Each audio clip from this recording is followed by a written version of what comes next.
the joint CBC News investigation with the Toronto Star into Ticketmaster, the box office giant. You'll remember our reporter Dave Seglin's undercover, revealing how the company was working with scalpers to resell millions of dollars worth of tickets. Well, Dave Seglins is here with me in studio to talk about some of the domino effect of this incredible bit of investigating you've done, Dave. Number one, the Competition Bureau now expanding its investigation. What's happening there? Well, this is coming from the minister responsible for the Competition Bureau. This is Navdeep Bains, the Minister of Innovation.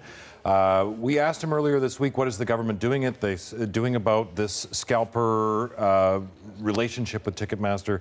They said, well, we're going to consider it. We learned yesterday from the minister himself that he picked up the phone, he's called the head of the Competition Bureau, and that the Competition Bureau is now going to look into this, to investigate. Here is Navdeep Bains speaking yesterday on Parliament Hill. Ultimately, consumers want to be treated with respect and fairness, and I think it's really about transparency, and those are the things we want to see progress in a meaningful way going forward, and those are the issues we'll be looking at.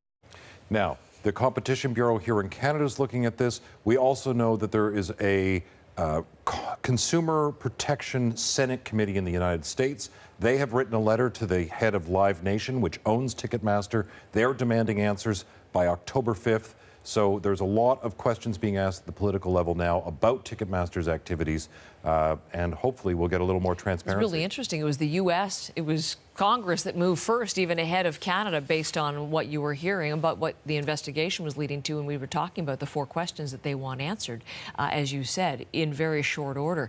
Navdeep Bains was mentioning how much consumers have vested and invested in this, and indeed, we're hearing word, too, of a class action lawsuit.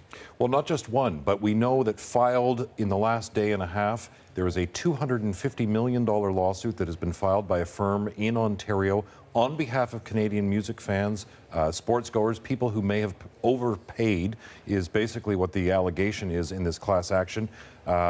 Speaking to the lawyer, the system's rigged. If it is true that the box office is busy scalping and making extra profits in a concerted effort, the system is rigged, is the allegation.